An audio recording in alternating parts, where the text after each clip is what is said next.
Hi friends, welcome to Lakshmi maths. இன்னைக்கு என்ன பார்க்க போறோம்னா, ரயில்வே எக்ஸாம்ல எக்ஸ்பெக்ட் பண்ணக்கூடிய மேக்ஸ் கொஸ்டின்ஸ் வந்து பார்க்க போறோம். இன்னைக்கு கிளாஸ்க்குள்ள போறதுக்கு முன்னாடி புதுசா யாராவது நம்ம சேனலுக்கு வந்துருந்தீங்கன்னா சப்ஸ்கிரைப் பண்ணிட்டு பெல் ஐக்கானை கிளிக் பண்ணிக்கோங்க. நீங்க இன்னும் லக்ஷ்மி மேக்ஸ் ஆப்பை டவுன்லோட் பண்ணல அப்படின்னா பிளே ஸ்டோர்ல போய் லக்ஷ்மி மேக்ஸ் ஆப்பை டவுன்லோட் பண்ணிக்கோங்க. அப்கமிங்ல வரக்கூடிய ரயில்வே எக்ஸாம் ப்ரிப்பேர் பண்ணிட்டு இருக்கேன் மேம். அதுக்கு எனக்கு ஒரு பெஸ்டான ஆன்லைன் கிளாஸ் வேணும்னு நினைக்கிற ஸ்டூடெண்ட் லக்ஷ்மி மேக்ஸ் ஆப்ல இருக்க ஆல் இன் ஒன் கோர்ஸ்ல நீங்க ஜாயின் பண்ணிக்கலாம். ஸோ ஆல் இன் ஒன் கோர்ஸோட ஃபீஸ் பாத்தீங்க அப்படின்னா 1,999. இதுல வந்து எல்லா எக்ஸாமுமே உங்களுக்கு வந்து கவர் பண்ணிருப்போம். இப்ப என்டிபிசிக்காக நியூவா ஒரு பேட்ச் வந்து இதுல ஸ்டார்ட் பண்ணிருக்கோம். ஸோ அந்த என்டிபிசியோட பேட்ச் பாத்தீங்க அப்படின்னா இப்ப 5th வீக்குக்கான ஸ்டடி பிளான் வந்து ஃபாலோ பண்ணிட்டு இருக்காங்க.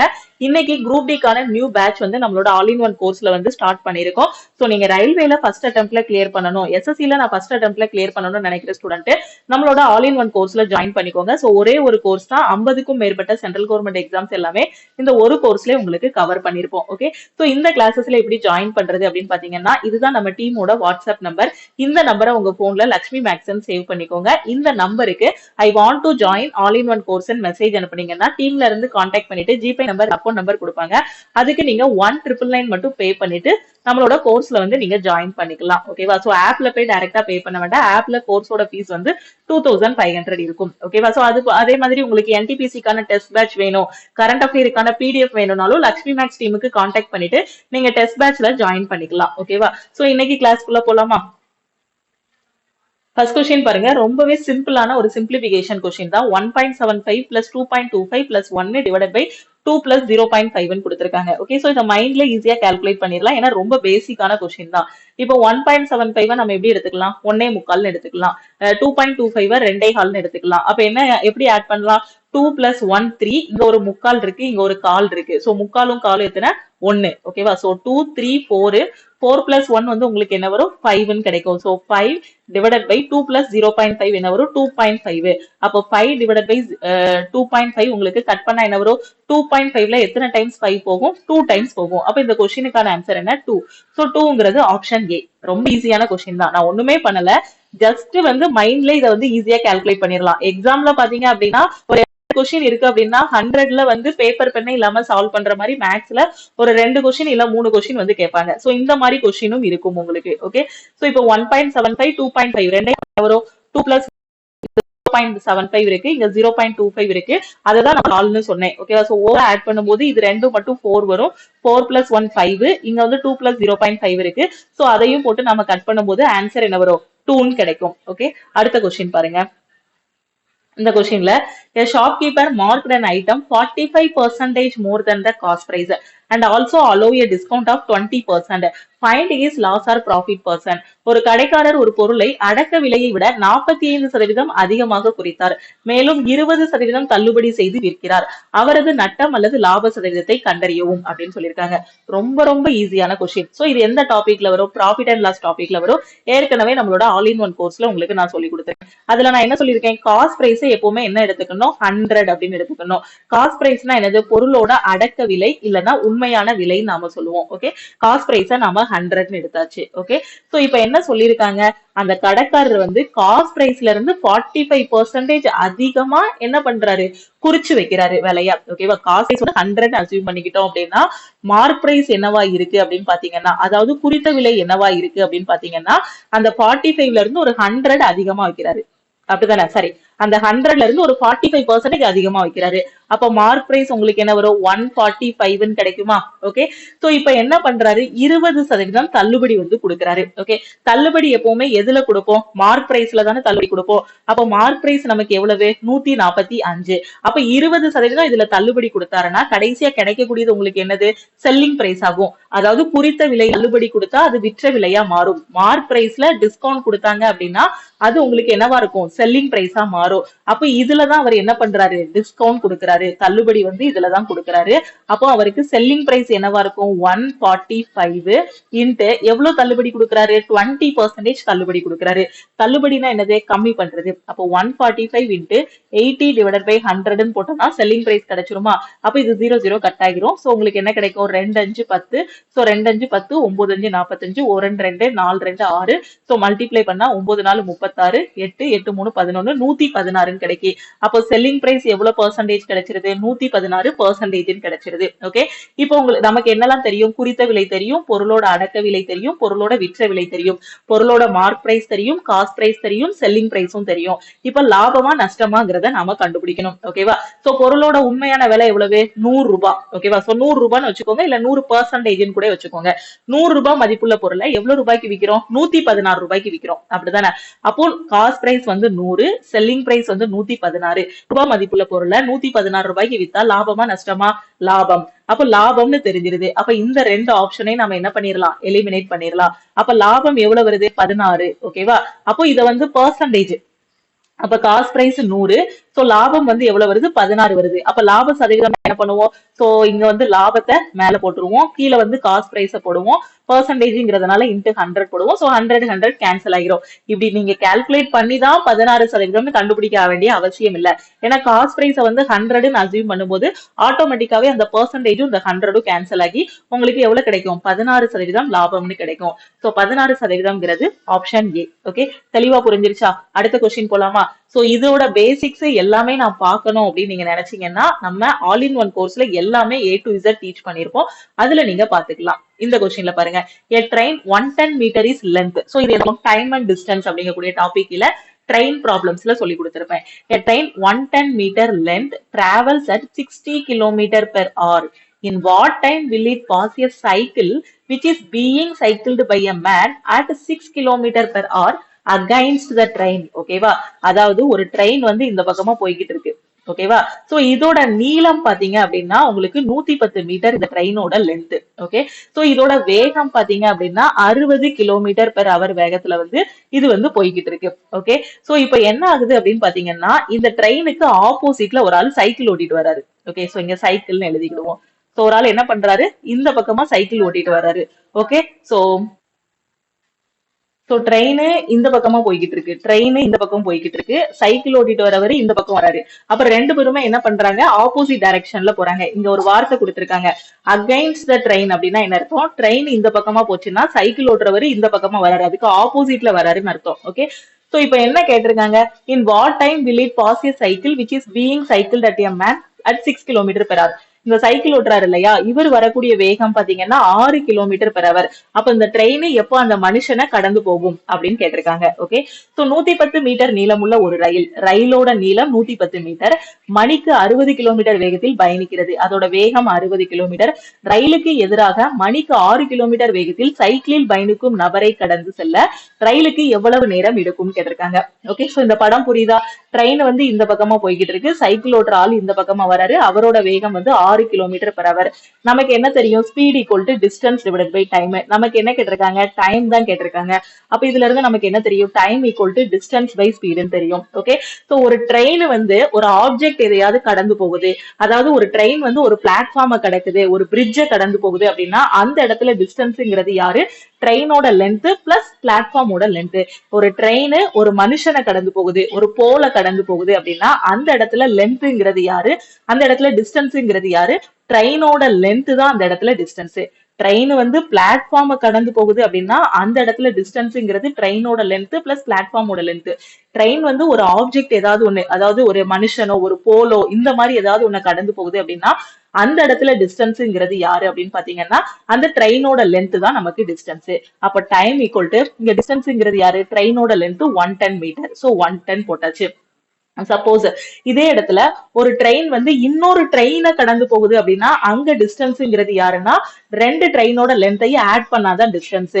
அதே மாதிரி இன்னொரு கான்செப்ட் பார்த்திருப்போம், ஒரு ட்ரெயின் இன்னொரு ட்ரெயினுக்குள்ள இருக்க ஒரு பர்சனை கடந்து போகுது அப்படின்னா அந்த இடத்துல டிஸ்டன்ஸ்ங்கிறது யாருன்னா அந்த கடந்து போற ட்ரெயின் இருக்கு இல்லையா, அதோட லென்த் தான் டிஸ்டன்ஸ். ஸோ இப்படி ஒவ்வொரு கான்செப்டா நீங்க வந்து டைம் அண்ட் டிஸ்டன்ஸ்ல முடிச்சுட்டு வந்தாதான் சம்ம பார்த்தோன்னே உங்களால எப்படி சால்வ் பண்ணணும் அப்படிங்கறது ஒரு ஐடென்டிபிகேஷன் பண்ண முடியும். ஓகேவா? சோ இப்போ time equal to distance by speed. So ஸ்பீடுன்னு பாத்தீங்க அப்படின்னா இந்த ரெண்டு ஸ்பீடு வருது. யாரெல்லாம் வராங்க? ட்ரெயினோட ஸ்பீடும் வருது, அந்த பர்சனோட ஸ்பீடு, அதாவது அந்த பர்சன் மீன்ஸ் அவர் சைக்கிள் ஓட்டுறாரு இல்லையா, அப்ப அந்த சைக்கிளோட ஸ்பீடு 6 கிலோமீட்டர் பெர் அவர். அப்ப ரெண்டு ஸ்பீடு வருது அப்படின்னா நம்ம ரெண்டையும் மெர்ஜ் பண்ணணும். அப்ப நம்ம என்ன கான்செப்ட் படிச்சிருப்போம்? ரிலேட்டிவ் ஸ்பீட் அப்படின்னு நம்ம படிச்சிருப்போம். அப்படிதானே? அப்ப ரிலேட்டிவ் ஸ்பீட் என்ன? ஒரு ட்ரெயினும், அதாவது ரெண்டு ஆப்ஜெக்ட்டுங்க, ஒன்னு வந்து ட்ரெயின், இன்னொன்னு வந்து மனுஷன். ஓகேவா? சோ ரெண்டு பேரும் ஆப்போசிட் டைரக்ஷன்ல போறாங்க. அப்ப ரெண்டு ஸ்பீடும் ஆப்போசிட் டைரக்ஷன்ல இருந்துச்சு அப்படின்னா ரெண்டு ஸ்பீடையும் என்ன பண்ணணும், ஆட் பண்ணணும். சப்போஸ் அந்த இடத்துல ரெண்டு ஸ்பீடுமே பாத்தீங்கன்னா சேம் டைரக்ஷன்ல இருக்கு அப்படின்னா அந்த இடத்துல ரிலேட்டிவ் ஸ்பீடுங்கிறது ரெண்டுக்கும் டிஃபரன்ஸ் எடுக்கணும். புரியுதா? ஆப்போசிட்னா என்ன பண்ணணும், ஆட் பண்ணணும். சேம்னா என்ன பண்ணணும், டிஃபரன்ஸ் எடுக்கணும். ஸோ எல்லா பேசிக் கான்செப்டையும் மொத்தமா நாம உள்ள போட்டாதான் ஒரு பெரிய சம்மெல்லாம் சால்வ் பண்ண முடியும். இது வந்து ரொம்ப பேசிக்கான கொஸ்டின். ஓகேவா? ஸோ எல்லா கான்செப்டையும் தெளிவா புரிஞ்சுக்கிட்டீங்க அப்படின்னா மேக்ஸ் ரொம்ப ரொம்ப ஈஸியா இருக்கும். ஓகே. ஸோ இப்போ ரிலேட்டிவ் ஸ்பீடுங்கும் போது ஸ்பீடு 1 பிளஸ் ஸ்பீடு 2. அப்போ ரிலேட்டிவ் ஸ்பீடுனா என்ன, எவ்வளவு, இங்க 60, இங்க ஒரு 6 இருக்கு. ஸோ 60 பிளஸ் 6 66 இருக்கும். அப்ப ரிலேட்டிவ் ஸ்பீடு உங்களுக்கு என்ன வரும், 66 கிலோமீட்டர் பெர் ஹவர்னு கிடைக்கும். ஓகே. சோ இப்போ இங்க பாத்தீங்கன்னா உங்களுக்கு டிஸ்டன்ஸ் வந்து எதுல இருக்கு, மீட்டர்ல இருக்கு. ஸ்பீடு வந்து எதுல இருக்கு, கிலோமீட்டர் பெர் ஹவர்ல இருக்கு. அப்ப கிலோமீட்டர் பெர் ஹவரை நம்ம என்னவா கன்வெர்ட் பண்ணணும், மீட்டர் பெர் செகண்டா கன்வெர்ட் பண்ணணும். கிலோமீட்டர் பெர் ஹவரை மீட்டர் பெர் செகண்டா மாத்தணும் அப்படின்னா எதால மல்டிப்ளை பண்ணணும்னு சொல்லியிருக்கேன், 5/18 மல்டிப்ளை பண்ணணும். ஓகே. சோ 5/18 மல்டிப்ளை பண்ணா மீட்டர் பெர் செகண்டா மாறிடும். இப்போ என்ன வரும், 3 6 18, 6 6 11, 11 6 66. ஓகேவா? சோ கரெக்டா 3 6 18, 11 6 66. அப்போ உங்களுக்கு இங்க என்ன கிடைக்கும், speed equal to relative speed வந்து என்ன கிடைக்கும், 11 × 5 55, 55/3 மீட்டர் பெர் செகண்ட் கிடைக்கும். தெளிவா புரிஞ்சிருச்சா? ரொம்ப ஈஸியான கொஸ்டின், உங்களுக்கு புரியணுங்கிறதுக்காக தான் நான் நிறைய கான்செப்ட் சொல்றேன் இந்த ஒரு கொஸ்டினுக்குள்ளேயே. ஓகே. சோ இப்போ நாம என்ன கண்டுபிடிக்கணும், டைம் தான் கண்டுபிடிக்கணும். So time equal to distance. So distance வந்து நமக்கு எவ்வளவு, 110 மீட்டர். ஓகே. சோ 110 மீட்டர் வந்து டிஸ்டன்ஸ் டிவைடட் பை ஸ்பீட் எவ்வளவு, 55/3. ஓகே. சோ இப்போ நமக்கு என்ன கிடைக்கும், 110 இன்டு இந்த 3 மேல கொண்டு போயிடலாமா, 3 டிவைடட் பை 55. சோ இது ரெண்டும் கட் ஆகிரும். கட் ஆயிருச்சுன்னா உங்களுக்கு என்ன கிடைக்கும், 2ன்னு கிடைக்கும். அப்ப டைம் ஈக்குவல் டு என்ன வரும், 6 செகண்ட்ஸ் கிடைக்கும். ஓகேவா? அப்ப அந்த ட்ரெயின் வந்து எவ்வளவு நேரத்துக்குள்ள அந்த பர்சனை கடந்து போகும், 6 செகண்ட்ஸ்ல கடந்து போகும். ஓகேவா? சோ 6 செகண்ட்ஸ்ங்கிறது ஆப்ஷன் இல்லையா? ஓகே. சோ இந்த கொஸ்டினுக்கான ஆன்சர் என்ன, 6 செகண்ட். ஓகே. டைம் அண்ட் டிஸ்டன்ஸ்ல, அதுவும் ட்ரெயின் ப்ராப்ளம்ஸ்ல கான்செப்ட் வந்து ரொம்ப ரொம்ப கம்மியா தான் இருக்கும். ட்ரெயின் வந்து பர்சனை கடந்து போனா என்ன பண்ணணும், ட்ரெயின் வந்து ஒரு பாலத்தை கடந்து போனா என்ன பண்ணணும், ட்ரெயின் வந்து ஒரு பிளாட்ஃபார்மை கடந்தா என்ன பண்ணணும், ஒரு ட்ரெயின் இன்னொரு ட்ரெயினை கடந்தா அந்த இடத்துல டிஸ்டன்ஸ் யாரு, ஒரு ட்ரெயின் இன்னொரு ட்ரெயினுக்குள்ள இருக்க ஒரு பர்சனை கடந்தா டிஸ்டன்ஸ் யாரு, ரெண்டு ஸ்பீடும் சேம் டைரக்ஷனா இருக்கு அப்படின்னா அங்க ரிலேட்டிவ் ஸ்பீட் எப்படி கண்டுபிடிக்கணும், ஆப்போசிட் டைரக்ஷனா இருக்குன்னா ரிலேட்டிவ் ஸ்பீட் எப்படி கண்டுபிடிக்கணும், மீட்டர் பெர் செகண்ட்ல இருந்து கிலோமீட்டர் பெர் ஹவரா மாத்தனா என்ன பண்ணணும், கிலோமீட்டர் பெர் ஹவர்ல இருந்து மீட்டர் பெர் செகண்டா மாத்தனா என்ன பண்ணணும். இந்த கான்செப்ட் எல்லாம் தெளிவா படிச்சிட்டீங்கன்னா டைம் அண்ட் டிஸ்டன்ஸ்ல எந்த கொஸ்டின் கேட்டாலுமே ஈஸியா ஆன்சர் பண்ணிடலாம். ஓகே. அடுத்த கொஸ்டின் பார்க்கலாமா? இந்த கொஸ்டின்ல பாருங்க, இது ரொம்ப ஈஸியான question. In how many years 1 lakh will become 1,33,100 at compound interest at the rate of 10% per annum? கூட்டு வட்டியில் ஆண்டுக்கு 10% வட்டி வீதத்தில் எத்தனை ஆண்டுகளில் ரூபாய் 1,00,000 என்ற தொகையானது 1,33,100 என்று ஆகும்னு கேட்டிருக்காங்க. சோ நமக்கு காம்பவுண்ட் இன்ட்ரெஸ்டுக்கான ஃபார்முலா தெரியும், P × 1 + R/100 the whole power n equal to அமௌண்ட்னு தெரியும். ஓகேவா? சோ ஃபர்ஸ்ட் இதை புரிஞ்சுக்கோங்க. இப்போ நமக்கு என்ன தெரியும், இந்த P இந்த பக்கம் கொண்டு வந்துட்டோம்னா amount by principal equal to 1 + R/100 the whole power n தெரியும். அப்படிதானே? சோ இப்போ நான் என்ன பண்ண போறேன்னா அமௌண்ட் எனக்கு என்ன கிடைக்கி, நான் பேங்க்ல 1,00,000 ரூபாய் போடுறேன், பேங்க் எனக்கு என்ன கொடுக்குறாங்க, 1,33,100 ரூபாய் கொடுக்குறாங்க. அப்போ அந்த 1,33,100 ரூபாய்க்குள்ள என்னெல்லாம் இருக்கு, நான் பேங்க்ல போட்ட பிரின்சிபல் இருக்கு, பேங்க் எனக்கு கொடுத்த வட்டியும் இருக்கு. அப்ப அமௌண்ட் அந்த பிரின்சிபல் பிளஸ் வட்டி இருக்கு இல்லையா, அந்த அசல் பிளஸ் வட்டி இருக்கு இல்லையா, அதை தான் நம்ம என்ன சொல்லுவோம் அப்படின்னு பாத்தீங்கன்னா அமௌண்ட்னு சொல்லுவோம். அப்ப அமௌண்ட் என்ன வரும், 1,33,100 டிவைடட் பை இங்க என்ன இருக்கு, 1,00,000 இருக்கா, சோ 1,00,000. இது வந்து என்னது, இது வந்து என்னது, A/P. அப்படிதானே? சோ இது அமௌண்ட், அசல் பிளஸ் வட்டி இருக்கு, இது வந்து அசல். ஓகே. சோ இது எதுக்கு ஈக்குவலா இருக்கும், 1 + R/100 தான் ஹோல் பவர் n-க்கு ஈக்குவலா இருக்கும்.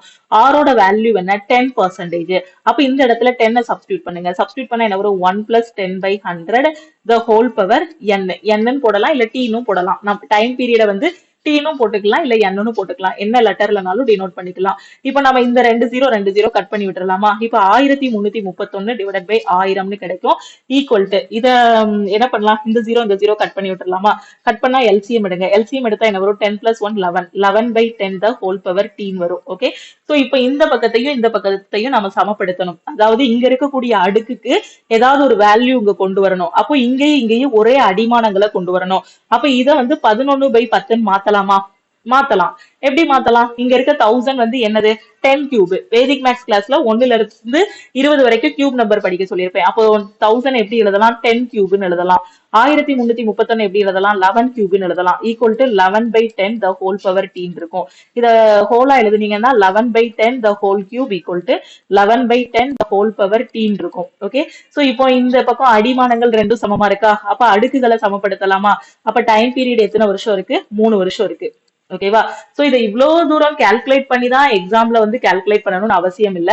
இதுக்கு கான்செப்ட் என்ன அப்படின்னு பாத்தீங்கன்னா, டைம் பீரியட் கண்டுபிடிக்கிறதுக்கு இந்த ஃபார்மெட்ல கொண்டு வந்துருவோம். நாம அமௌண்ட்டையும் பிரின்சிபலையும் ஒரு ரேஷியோல கொண்டு வந்துட்டோம் அப்படின்னா 1331 டிவைட் பை 1000 இருக்கும். அப்ப இங்க 1000 வந்துருச்சு அப்படின்னாலே, அதாவது இந்த நம்பரை பார்த்தாலே தெரியுது, இது a by p ஃபார்மெட்ல கொண்டு வந்துட்டோம்னா இந்த ஜீரோ கேன்சல் ஆகிரும். 1331 1000 ரெண்டையும் பார்த்தா என்ன நம்பர் மாதிரி இருக்கு? கியூப் நம்பர் மாதிரி இருக்கு. என்ன நம்பர் மாதிரி இருக்கு? கியூப் நம்பர் மாதிரி இருக்கு. அப்போ இந்த அடுக்குல எப்படியும் கியூப் நம்பர் தான் போட போறோம். அப்ப டைரக்டா எக்ஸாம்ல பார்த்ததுமே இதை என்ன பண்ணிடலாம்? Cube number. கியூப்னா என்னது? 3. அப்போ டைம் பீரியட் எத்தனை? 3 வருஷம் நாம சொல்லிடலாம். ஓகே, சோ டைம் பீரியட் 3 வருஷம் 4 வருஷம் இந்த மாதிரி வர்றதுக்கெல்லாம் பாத்தீங்கன்னா அந்த கியூப் நம்பரா இல்ல ஸ்கொயர் நம்பரா அப்படிங்கறத வச்சே நம்ம என்ன பண்ணிடலாம் அப்படின்னு பாத்தீங்கன்னா ஈஸியா ஆன்சர் பண்ணிடலாம். அந்த 2.5 சோ டைம் பீரியட் 2.5 வர்ற மாதிரி ரொம்ப டிஃபிகல்ட்டா ரயில்வே எக்ஸாம்ல கேட்க மாட்டாங்க. சோ இதுவெல்லாம் பாத்தீங்கன்னா பேங்கிங்கோட மெயின்ஸ்ல தான் அந்த மாதிரி கேட்பாங்க. ஓகேவா? சோ இப்போ எக்ஸாம்ல இதுக்கு டைம் ரொம்ப நேரம் வேஸ்ட் பண்ணவே வேண்டாம், பார்த்தோன்னே ஆன்சர் பண்ணிடலாம். இங்க என்ன இருக்கு? இந்த 2 ஜீரோ இந்த 2 ஜீரோவையும் கட் பண்ணிடுவோம் அந்த பிராக்ஷன்ல கொண்டு வரும்போது. அப்ப 1331. சோ இது வந்து என்னது? 11 கியூப்னு தெரியும்.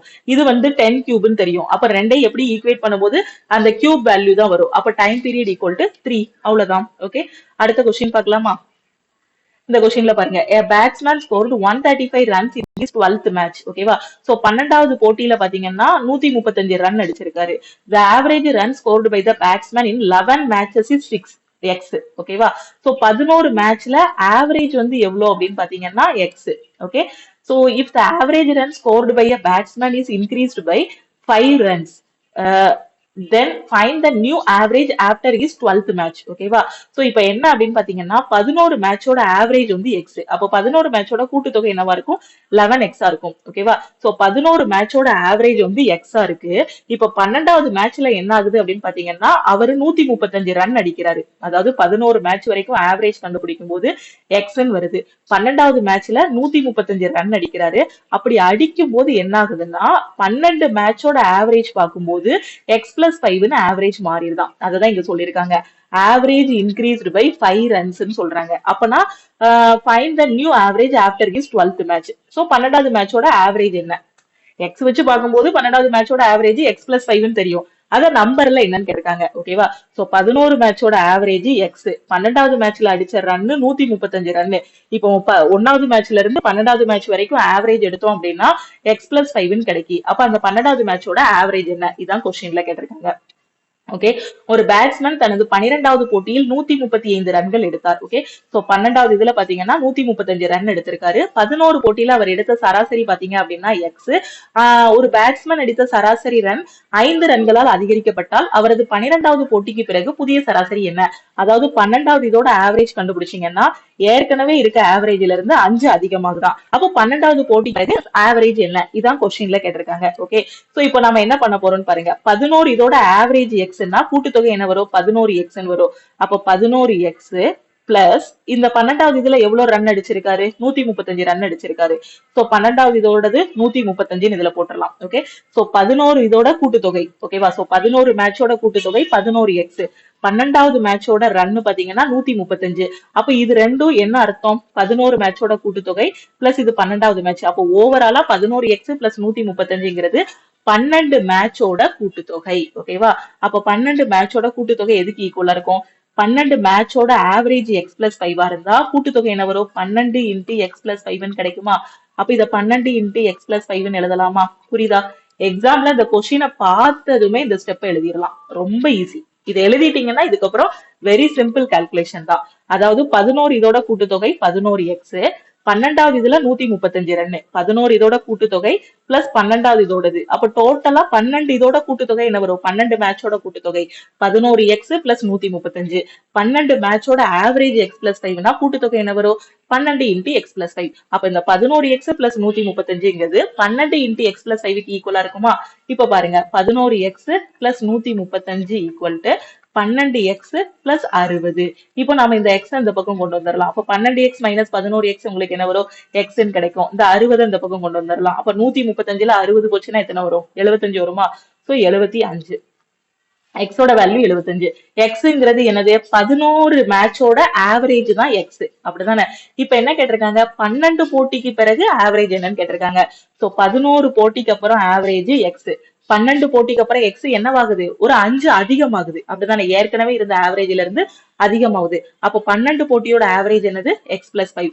நாம கண்டுபிடிச்சது x ஓட வேல்யூ. எக்ஸாம்ல 75 கண்டுபிடிச்சிட்டு அங்க ஆப்ஷன்ல 75 வச்சிருப்பாங்க. நாம என்ன பண்ணுவோம்? எக்ஸாம் பதட்டத்துல 75 சூஸ் பண்ணிடுவோம். 75ங்கிறது 11 இதோட ஆவரேஜ். நமக்கு 12 இதோட ஆவரேஜ் கேட்டிருக்காங்க. சோ 12 இதோட ஆவரேஜ் எவ்வளவு? x plus 5. அப்ப x பிளஸ் 5னா 75 பிளஸ் 5 உங்களுக்கு என்ன வரும்? 18 கிடைக்குமா? அப்ப 80ங்கிறது ஆப்ஷன் பி. ஓகே, தெளிவா புரிஞ்சிருச்சா? அடுத்த கொஸ்டின் போலாமா? இந்த கொஸ்டின்ல பாருங்க, ஒரு சார்ட் கொடுத்திருக்காங்க. அப்படிதானே? ஒரு லைன் கிராஃப் கொடுத்திருக்காங்க. The following line graphs show the annual profit person and earned by a company during the years 2016 to 2020. ஓகேவா? 2016ல இருந்து 20 வரைக்கும் ஒரு கம்பெனிக்கு கிடைச்ச லாபத்தை வந்து கொடுத்திருக்காங்க. ஓகே, 2016ல அந்த கம்பெனிக்கு கிடைச்ச லாபம் வந்து 45, 2017ல 70, 18ல 60, 19ல 40, 2020ல 55% கிடைச்சிருக்கு. ஓகேவா? இப்ப என்ன சொல்லிருக்காங்க? What is the average profit person earned by the company during the years 2016 to 2020. 2016ல இருந்து 20 வரைக்கும் கம்பெனிக்கு கிடைச்ச லாபத்தோட ஆவரேஜ் என்னன்னு கேட்டிருக்காங்க. ரொம்ப ஈஸியான கொஸ்டின். அப்ப எல்லா லாபத்தையும் ஆட் பண்ணுங்க. ஆட் பண்ண என்ன வரும்? இங்க 70 இருக்கா? 70 பிளஸ் 60 பிளஸ் 40 பிளஸ் 55 பிளஸ் 45 எல்லாத்தையும் ஆட் பண்ணி டிவைடட் பை 5 போட்டா கிடைச்சிருமா? ஆட் பண்ண என்ன வரும்? 70 6 7 6 13. சோ 130. சோ 13 4 17. சோ 170 கிடைக்கும். Okay, so 170. இங்க 55 45 உங்களுக்கு எவ்வளவு? 100 இருக்கும். அப்ப 170 பிளஸ் 100 270. அப்படி டக்குன்னு மைண்ட்ல ஆட் பண்ணுங்க. நம்ம உட்கார்ந்து 45 பிளஸ் 70 பிளஸ் 60 இப்படி எழுதணும் அப்படின்னா அது ஒரு வேஸ்ட். எக்ஸாம்ல டைம் வேஸ்ட் ஆகிரும். அதனால இப்படி ஆட் பண்ணுங்க. 55 இருக்கு, இங்க 45 இருக்கு. So 50 40 90, 5 5 10, 90 plus 10 100. சோ 100, இங்க 60 40 எத்தனை? ஒரு 100, 100 100 200, 270. ஓகே, மொத்தம் 5 இருக்கு. சோ 270 டிவைடட் பை 5 போட்டீங்கன்னா 1 5 5 5 25. சோ 4 5 20, 5 5 25. கரெக்ட் தானே? 4 5 20, 54 கிடைக்கும். அப்ப அந்த கம்பெனியோட லாப சதவீதம் எவ்வளவு? ஆவரேஜ் ப்ராஃபிட் எவ்வளவு? 54%. ஓகே, சோ 54%ங்கிறது ஆப்ஷன் டி. ஓகே, அடுத்த கொஸ்டின் பார்க்கலாமா? ஓகே, சோ இது போக இன்னும் நிறைய கொஸ்டின்ஸ் இருக்கு. அந்த கொஸ்டின்ஸ் எல்லாத்தையும் நாம வந்து அடுத்தடுத்த கிளாஸ்ல வந்து டிஸ்கஸ் பண்ணலாம். ஓகே, சோ இந்த வீடியோ வந்து உங்களுக்கு கண்டிப்பா பிடிச்சிருக்கும்னு நினைக்கிறேன். அப்படி பிடிச்சிருக்கு அப்படின்னா லைக் பண்ணுங்க. உங்களுக்கு டவுட்ஸ் ஏதாவது இருக்கு அப்படின்னா கமெண்ட் பண்ணுங்க. உங்க ஃப்ரெண்ட்ஸ் எக்ஸாமுக்கு ப்ரிப்பேர் பண்றாங்க அப்படின்னா மறக்காம அவங்களுக்கு இந்த வீடியோவை ஷேர் பண்ணுங்க. கூடிய சீக்கிரத்துல நம்ம யூடியூப்ல லைவ் கிளாஸ் வந்து கொண்டு வந்துடலாம். ஓகேவா? சோ டெய்லி கொடுக்கக்கூடிய கிளாஸஸை மிஸ் பண்ணாம பாருங்க. நிறைய ஜாபோட நோட்டிபிகேஷனோட வீடியோஸ் எல்லாமே வந்துகிட்டு இருக்கு. சோ ரயில்வே மட்டும் இல்ல, எல்லா இதுல இருந்தும் நோட்டிபிகேஷன் வந்து ரிலீஸ் பண்ணிட்டு இருக்காங்க. சோ உங்களோட குவாலிஃபிகேஷன் என்னவோ எல்லா எக்ஸாமுக்கும் ட்ரை பண்ணுங்க. உங்களோட ஃபவுண்டேஷனை நீங்க ஸ்ட்ராங்கா போட்டீங்க அப்படின்னா நீங்க எந்த எக்ஸாம்னாலுமே அட்டென்ட் பண்ணலாம். ஃபர்ஸ்ட் அட்டெம்ப்ட்ல கிளியர் பண்ணவும் முடியும். ஓகேவா? சோ அதுக்காக தான் நம்மளோட ஆல் இன் ஒன் கோர்ஸ்ல உங்களுக்கு எல்லா எக்ஸாமும் கவர் பண்ற மாதிரி கிளாஸஸ் எல்லாமே ப்ரொவைட் பண்ணிருக்கோம். சோ கரண்ட் அஃபேர்லயும் ஸ்டூடெண்ட்ஸ்க்கு வந்து மார்க்ஸ் கம்மியாயிடக்கூடாது அப்படிங்கிறதுக்காக சோ சிஏ பிடிஎஃப் கோர்ஸ் வந்து நியூவா லான்ச் பண்ணிருக்கோம். நீங்க கரண்ட் அஃபேர்ல ரொம்ப வீக்கா இருக்கீங்க, ரயில்வே பேங்க் எஸ்எஸ்சி எந்த எக்ஸாம் படிச்சாலும் சரி, கரண்ட் அஃபேர்ல மட்டும் தான் மேம் நான் வீக்கா இருக்கேங்கிற ஸ்டூடெண்ட் லக்ஷ்மி மேக்ஸோட சிஏ பிடிஎஃப் கோர்ஸ்ல ஜாயின் பண்ணிட்டு நீங்க வந்து ப்ரிப்பரேஷன் ஸ்டார்ட் பண்ணலாம். ஓகே, சோ அது மட்டும் இல்ல, குரூப் டிக்கு இன்னைக்கு தான் நியூவா ஒரு பேட்ச் ஸ்டார்ட் பண்ணிருக்கோம். சோ குரூப் டியோட ப்ரிப்பரேஷனும் நான் ஸ்டார்ட் பண்ணணும்னு நினைக்கிற ஸ்டூடெண்ட் ஆல் இன் ஒன் கோர்ஸ்ல நீங்க ஜாயின் பண்ணிக்கலாம். ஆல் இன் ஒன் கோர்ஸ்ல நீங்க ஜாயின் பண்ணிட்டீங்கனாலே எல்லாமே உங்களுக்கு அதுலயே ப்ரொவைட் பண்ணிடுவோம். சோ ஒரே ஒரு டைம் தான் நீங்க ஃபீஸ் பே பண்ண போறீங்க. 1999 பே பண்ண போறீங்க. உங்களுக்கு வேலிடிட்டி வந்து அதுல லைஃப் டைம் வேலிடிட்டி கொடுத்துருவோம். எல்லா மெட்டீரியல்ஸ் கிளாஸஸ் எல்லாமே அதுலயே ப்ரொவைட் பண்ணிடுவோம். ஓகேவா? சோ ப்ரிப்பரேஷனை முடிஞ்ச அளவுக்கு குயிக்கா ஸ்டார்ட் பண்ணுங்க. அந்த பிளான்ல, குரூப் டியோட பிளான்ல பாத்தீங்கன்னா எவ்ரி வீக் என்னென்ன படிக்கணுங்கிறதுக்கான ஸ்டடி பிளான் கொடுத்துருவோம். என்டிபிசிக்கும் அதே மாதிரி எவ்ரி வீக் என்னென்ன படிக்கணுங்கிறதுக்கான ஸ்டடி பிளான் கொடுத்துட்டு வாரத்தோட கடைசி நாளான சாட்டர்டே வந்து டெஸ்ட் வச்சிருவோம். ஓகேவா? அப்படியே கூட சேர்ந்தே படிச்சுட்டு வார வாரம் டெஸ்ட் எழுதிட்டே வந்தீங்க அப்படின்னா சிலபஸை ஈஸியா முடிச்சிடலாம். உங்களுக்கு இது ஒரு பெரிய பேர்டனா இருக்காது. ஸோ ரொம்ப சிம்பிளான எக்ஸாம்ஸ் நிறையவே இருக்கு. கவர்மெண்ட் எக்ஸாம் கிளியர் பண்றது அவ்வளோ டஃப்பான இது கிடையாது. நாம எஃபோர்ட் போட்டோம் அப்படின்னா ரொம்ப ஈஸியா கிளியர் பண்ணிடலாம். நிறைய ஸ்டூடெண்ட்ஸ் பாத்தீங்கன்னா அவங்களோட ஃபவுண்டேஷன் ஸ்ட்ராங்கா போட்டதுனால ஒரு ஜாப் மட்டும் இல்ல, ஒரே ஸ்டூடெண்டே 2 அப்பாயின்மெண்ட் 3 அப்பாயின்மெண்ட் வாங்கினவங்க எல்லாம் இருக்காங்க. பேங்கிங் படிக்கிற ஸ்டூடெண்ட் பாத்தீங்கன்னா கிளர்க் கிளியர் பண்ணுவாங்க, பிஓ கிளியர் பண்ணுவாங்க. அதே மாதிரி ரயில்வே படிக்கிற ஸ்டூடெண்ட் பாத்தீங்கன்னா என்டிபிசியோட graduate post, under graduate post, group D exams எல்லாம் கிளியர் பண்ணிருக்காங்க. எஸ்எஸ்சி படிக்கிற student CGL, CHSL, MTS clear பண்ண ஸ்டூடெண்ட்டும் இருக்காங்க. இல்ல சிஜிஎல் கிளியர் பண்ணலனாலும் சிஹெச்எஸ்எல், எம்டிஎஸ் வந்து கிளியர் பண்றாங்க. ஓகே, அதனால ஃபவுண்டேஷன் ஸ்ட்ராங்கா போட்டீங்க அப்படின்னா சோ நீங்க வந்து ஒரு ஒரு ஜாப் மட்டும் இல்ல, ஒரு 3 ஆர்டர் 4 ஆர்டர் கையில வாங்கிடலாம். ஓகேவா? சோ என்னோட எக்ஸ்பீரியன்ஸ்ல நான் சொல்றேன். பேங்கிங்ல எல்லாம் பாத்தீங்கன்னா அடுத்தடுத்து நம்ம பாஸ் பண்ணிட்டே இருப்போம். அதே மாதிரிதான் ரயில்வேலையும் ஒரு ஃபெயிலியர் வந்து ஒரு ஸ்டேஜ் வரைக்கும் நமக்கு வந்துட்டே இருக்கும். ஒன்ஸ் நம்ம சக்சஸ் ஆக ஆரம்பிச்சிட்டோம் அப்படின்னா எழுதின எல்லா எக்ஸாமுக்கும் ரிசல்ட் வந்து பாசிட்டிவா வர ஆரம்பிச்சிடும்.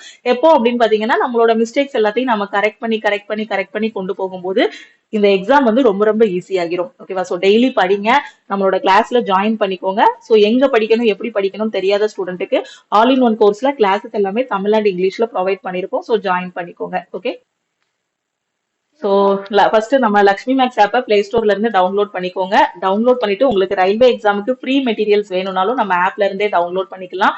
அதே மாதிரி இந்த வாரம் சாட்டர்டேக்கான ஃப்ரீ லைவ் டெஸ்ட் வந்து ப்ரொவைட் பண்ணிடுவோம்.